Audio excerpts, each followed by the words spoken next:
Hello everyone, स्वागत है आप सभी का एक बार फिर से एक नए वीडियो में। और आज के वीडियो में हम लोग बात करने जा रहे हैं पीएसयू बैंक के ईटीएफ पे। बेसिकली अगर आपने पिछले साल पीएसयू बैंक को में किसी भी शेयर में किसी पीएसयू मतलब पब्लिक सेक्टर बैंक में किसी भी बैंक में अगर आपने इन्वेस्टमेंट किया होगा तो आपको उसके रिटर्न का अंदाज़ा होगा, क्योंकि बहुत अच्छे तरीके से बुल रन का मज़ा पीएसयू बैंक्स ने लिया है। लेट्स से आपको कौन से बैंक में इन्वेस्ट करना है, कौन से बैंक में इन्वेस्ट नहीं करना है, उससे अच्छा है कंप्लीट बास्केट में इन्वेस्ट करना। मेरे अकॉर्डिंगली मेरा खुद का पर्सनल ओपिनियन है कि कंप्लीट बास्केट में इन्वेस्ट करना, पर ये वीडियो बिल्कुल भी बाय एंड सेल रिकमेंडेशन नहीं है।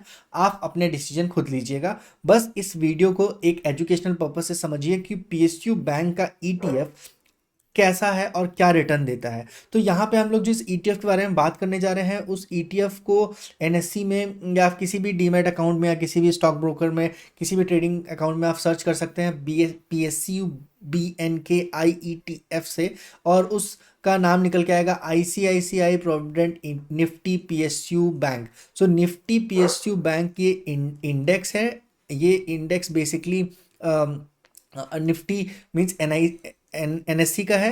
एनएससी का ये इंडेक्स है निफ्टी पीएसयू बैंक, और उस इंडेक्स पे ये ईटीएफ बना हुआ है। तो आप इंडेक्स को बाई कर रहे हैं अगर आप इस ईटीएफ में इन्वेस्ट कर रहे हैं तो लेट्स से अगर हम लोग इसके 1 डे का ग्राफ देखेंगे तो 0.95% के आसपास है। 5 डेज का ग्राफ 1% के आसपास। एक महीने में यहाँ पे सबसे बड़ा डिप देखने को मिला था 4 जून को। उसके बाद से इस बैंक इसमें बहुत अच्छी रिकवरी हुई थी। 6 मंथ का ग्राफ यहाँ पे अवेलेबल नहीं है, थोड़ा गूगल का ऐसा चलता ही रहता है। और यहाँ पे अगर आप देखेंगे तो एक साल में इसने ऑलमोस्ट 80% का रिटर्न दिया है। 80% का return, which is phenomenal guys, phenomenal. एक साल में ईटीएफ में इन्वेस्ट कीजिए, चैन से रहिए, बिल्कुल टेंशन लेने की जरूरत नहीं है। अब थोड़ा सा देखते हैं इस ईटीएफ के एनालिसिस में। वॉल्यूम ईटीएफ में बहुत ज़्यादा ज़रूरी होता है, तो इस ईटीएफ का वॉल्यूम कैसा है वो देख लेते हैं।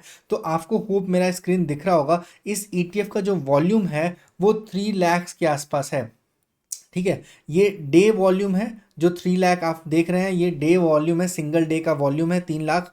और वहीं पे अगर आप इसके प्रीवियस डे के वॉल्यूम के बारे में बात करें तो 2 लाख के आसपास प्रीवियस डे वॉल्यूम है। और एवरेज वॉल्यूम में बात करें, वीकली एवरेज वॉल्यूम जो है वो 3 लाख 2 लाख के आसपास है। और मंथली एवरेज जो है वो 5 लाख 3 लाख के आसपास है।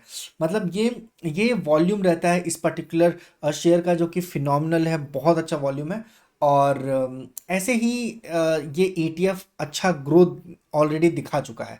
अब हम आ गए हैं एनएससी के वेबसाइट पे, और एनएससी के वेबसाइट पे इस ईटीएफ को थोड़ा सा एनालाइज करेंगे कि इस ईटीएफ में वॉल्यूम तो हम लोगों ने देख लिया कि 3 लाख के आसपास का वॉल्यूम है, पर ट्रेड का वॉल्यूम कितना है, ट्रेड का अमाउंट कितना है। तो अमाउंट ऑलरेडी 2 करोड़ 2 CR के आसपास अमाउंट ट्रेड होता है। Market cap, total market capital जो इस ईटीएफ का है वो 78 करोड़ का है। और फ्री फ्लोटिंग है 78 CR फ्री फ्लोटिंग है। डिलीवरी परसेंटेज जो इस ईटीएफ में है वो 52.35% के आसपास डिलीवरी परसेंटेज है। एंड 52 वीक्स हाई जो है वो 86 है, 52 वीक्स लो जो है वो 40 रुपीज़ के आसपास है। तो ये ईटीएफ है। अगर इसके शेयर होल्डिंग पैटर्न के बारे में बात करें कि इस ईटीएफ में कौन कौन से शेयर अवेलेबल है, कौन कौन से शेयर्स हैं इस ईटीएफ में, वो जानना बहुत ज़्यादा ज़रूरी है। अगर आप किसी भी ईटीएफ में अपने पोजीशन बना रहे हैं तो आपको शेयर्स जानना ज़रूरी है। तो ये देखिए ईटीएफ के अगर शेयर होल्डिंग पैटर्न के बारे में बात करें तो यहाँ पे आपको दिखेगा इस पर्टिकुलर ईटीएफ में फर्स्ट है स्टेट बैंक ऑफ इंडिया, जो कि सबसे बड़ा पीएसयू बैंक है। और उसका जो वेटेज है वो 34% के आसपास स्टेट बैंक ऑफ इंडिया का शेयर है। अगर आप इस ईटीएफ में 100 रुपीज़ इन्वेस्ट करते हैं तो directly 34 rupees state bank of India के पास चला जाता है। और बैंक ऑफ बड़ौदा बीओबी का 15% का स्टेक है। 34% स्टेट बैंक ऑफ इंडिया का है। कैनरा का 12.10, एन पंजाब नेशनल बैंक का 11.76, यूनियन बैंक का 9.34, इंडियन बैंक का 6.07 एंड बैंक ऑफ इंडिया का 4.84, बैंक ऑफ महाराष्ट्र का 2.09% के आसपास का स्टेक है। और ये था पीएसयू बैंक ईटीएफ। और बेसिकली ये ईटीएफ जो है निफ्टी पीएसयू बैंक को ट्रैक करता है, जो इंडेक्स फंड है उसके पैरेलल में ये ईटीएफ है।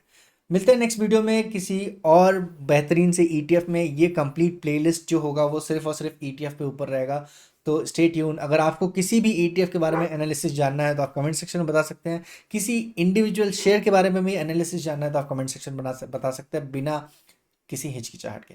Thank you so much guys. और भी कोई क्वेरीज होगा तो आप कमेंट सेक्शन में पूछ सकते हैं। मिलते हैं नेक्स्ट वीडियो में, तब तक के लिए stay tune, take care, thank you so much.